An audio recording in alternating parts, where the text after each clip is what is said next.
Bonjour et bienvenue sur l'espace dédié au site mécaniqueuniverselle.net.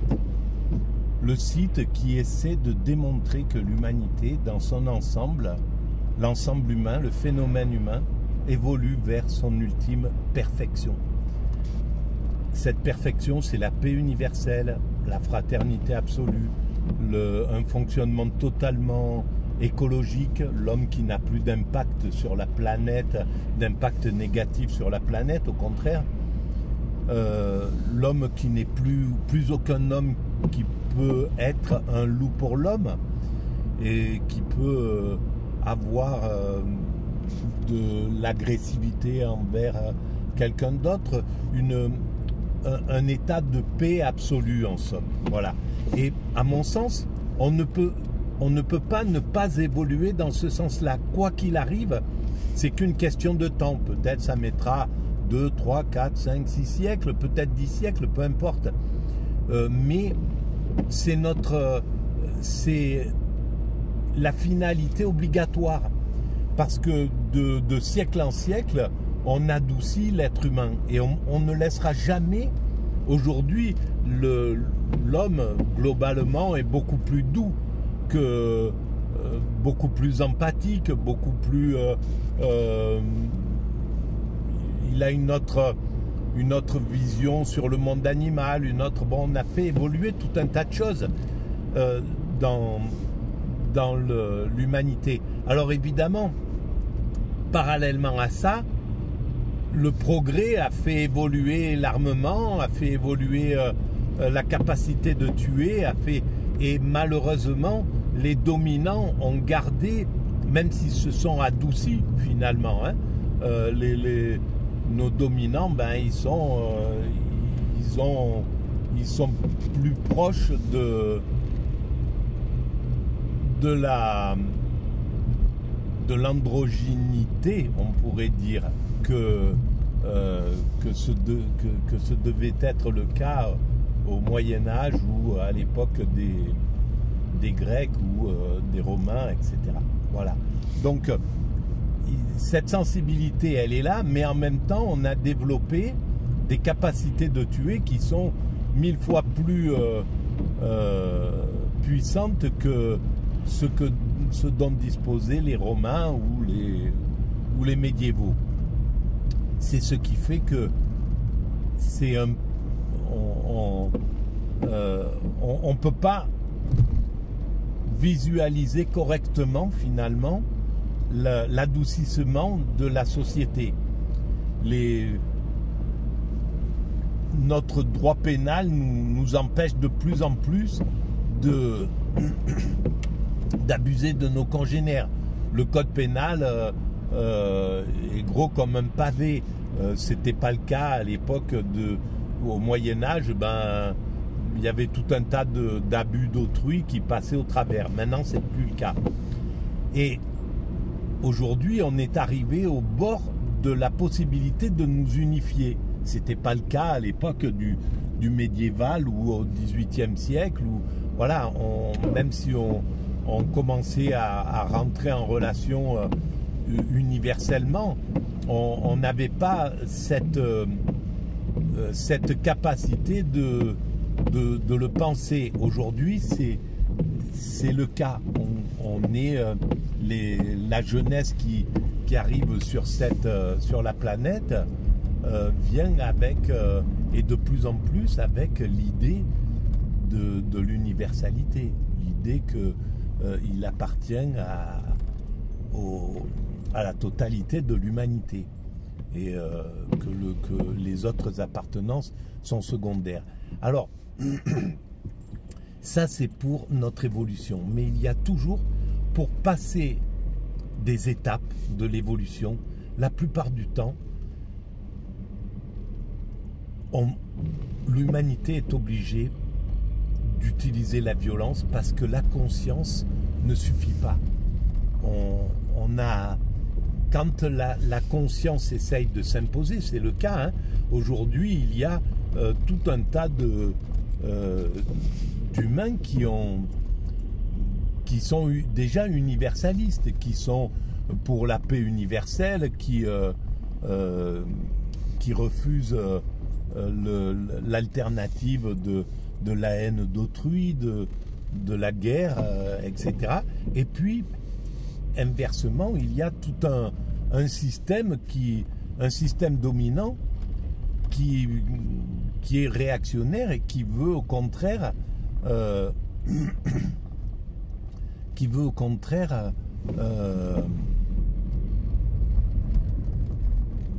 aller vers la dominance au lieu d'aller vers l'universalité, vouloir rester dans un système dominant. Le système occidental a dominé pendant des centaines d'années, pratiquement des milliers d'années, et il veut, voilà, l'état d'esprit de nos dominants reste encore sur ce mécanisme-là. Et c'est ce dont je vais parler là, dans cette vidéo. En tout cas, c'est notre chemin obligé, la paix universelle, le fonctionnement universel. Il y a des moments de recul. Ces moments de recul, quand on a le nez dedans, comme aujourd'hui, on a vraiment le sentiment que c'est définitif en somme. Par exemple, là, on voit bien que l'Occident se prépare à la guerre.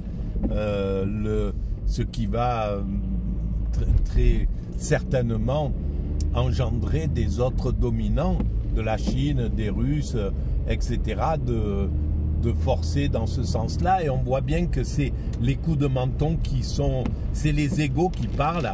Et alors, c'est ça qui est vraiment incroyable, c'est que en fait, c'est que des questions d'ego, c'est des petits personnages qui se comportent, mais parce que ce sont que des hommes, hein.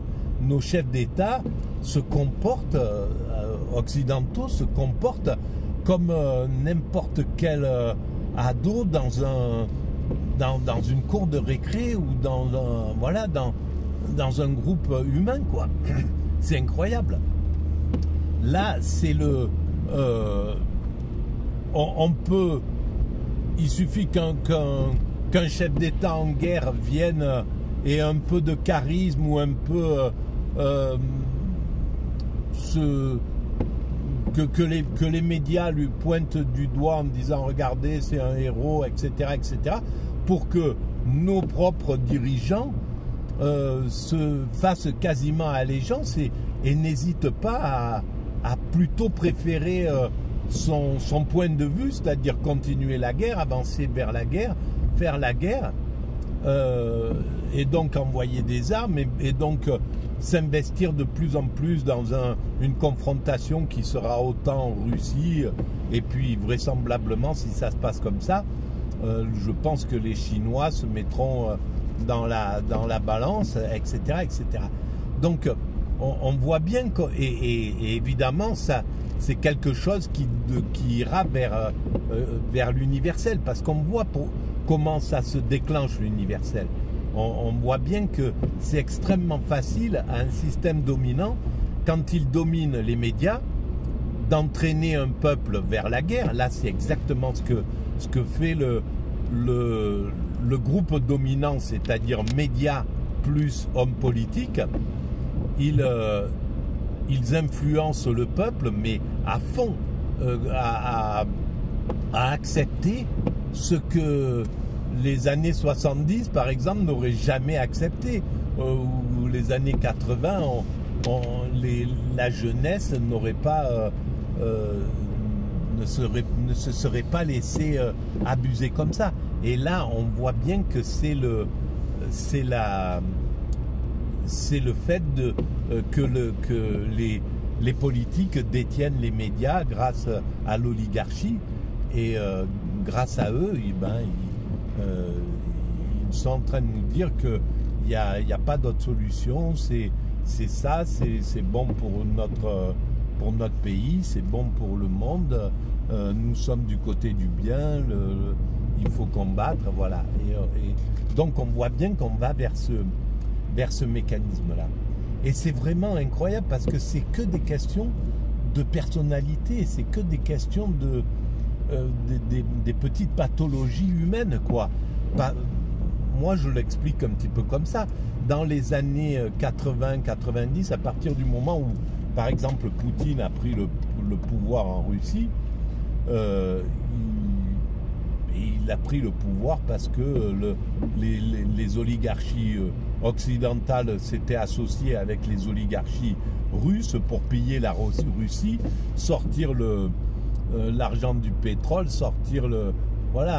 et appauvrir la Russie au profit de l'Occident.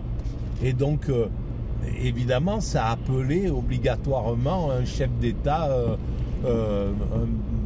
plutôt autoritaire, etc., qui allait s'imposer sur les oligarques, qui allait être plus malin qu'eux, etc. Et donc, Poutine arrive. Et en fait, Poutine, dans les années 90, dans les années 80, 90, 2000 et 2010, il avait l'ensemble des pays, il avait une popularité qui était inouïe. C'était l'homme d'État préféré du monde entier, quoi, tout simplement. Et c'est incroyable, hein, il avait cette chose-là. Et ça, chez les hommes politiques occidentaux, c'était insupportable. Et c'est juste une question de narcissisme. Le pervers narcissique ordinaire, quand il est à table et si quelqu'un brille plus que lui ou n'importe quoi et qu'il lui fait pas allégeance, il va tout faire pour le détruire, pour détruire son image, pour que l'ensemble des gens, l'ensemble de ses potes le détestent, celui qui a plus de charisme, qui attire plus de monde, quoi, plus d'amour. Et ça, c'est insupportable pour le narcissique, pour le pervers narcissique. Et nos hommes d'État, curieusement, fonctionnent sur cette pathologie psychique. C'est incroyable, quoi. Donc c'était vraiment, ils ont tout fait pour l'isoler, et on constate, hein, pour qu'on le déteste, pour qu'il puisse plus sortir de son pays, pour qu'il soit neutralisé, pour que son image soit neutralisée. Et ils sont révoltés et on le voit dans leur comportement, parce que, je sais pas, à un certain moment, il montrait ses muscles. Les mecs de l'OTAN autour d'une table, ils se sont mis en t-shirt ou je sais pas. Enfin, c'est vraiment un désir de détruire l'image, et c'est aussi basique que ça, quoi. Et ils ont déjà réussi à tuer presque, je pense, 800 000 Russes et Ukrainiens de leur côté là-bas. Et c'est ces quelques types, quoi. C'est ces quelques hommes comme ça qui sont dans la pathologie du narcissisme et de la jalousie, qui se sont orientés là-dedans. Alors évidemment, ils sont soutenus par le conglomérat des vendeurs d'armes, etc., des businessmen pour qui ça les arrange qu'il y ait la guerre, la destruction, parce qu'il faudra reconstruire, etc. Mais c'est hallucinant. Et alors, le problème, c'est que si les narcissiques...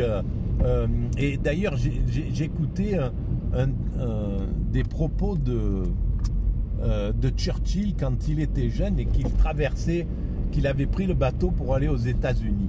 Le mépris qu'il avait des autres, on sent vraiment le pervers narcissique, quoi, derrière. Mais bon, c'est grâce à son énergie, de cette perversion narcissique, qu'il est venu à bout du psychopathe qu'était Hitler. Mais Hitler était un psychopathe, donc le camp du bien était du côté de l'Occident, parce qu'Hitler était, il voulait exterminer une partie des êtres humains, les juifs, les handicapés, les tziganes, les homosexuels, etc., etc. Les Slaves, qui traitaient d'esclaves, Et donc, il avait donc, c'était légitime qu'un pervers narcissique, en somme, s'oppose, parce que c'est grave, son côté malin, son côté revanchard, son côté violent, son côté a réussi à vaincre le mal, parce que le mal était du côté des nazis, c'est clair. Mais là, aujourd'hui, peut-être que le mal n'est pas du côté des Russes. Et parce que si on réfléchit bien, ce qui a conduit les Russes à cette guerre, c'est vraiment la perversité de l'Occident qui les a poussés à aller à cette guerre.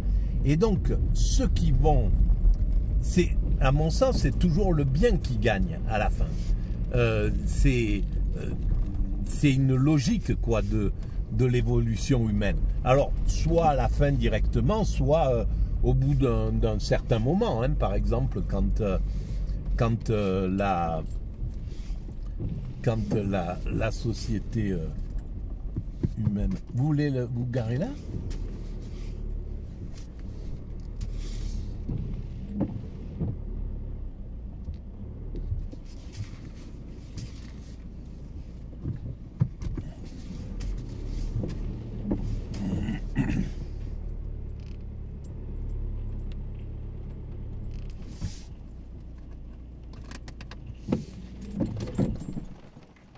Et donc, voilà le truc. Quand ils se sont... donc, quand Churchill, il a gagné, il était du côté du narcissisme, Churchill, c'est clair. De Gaulle était du côté de l'égocentrisme. C'est deux façons différentes pour moi d'exister. Le narcissisme a une haute opinion de lui-même, mais exagérée, qui méprise ce qui est en dessous. D'ailleurs, il a dit des trucs racistes assez violents, quoi. Et par contre, l'égocentrique a un tout autre point de vue. Bon, je vais arrêter là pour cette vidéo parce qu'il faut que j'y aille. Merci de votre écoute, à bientôt.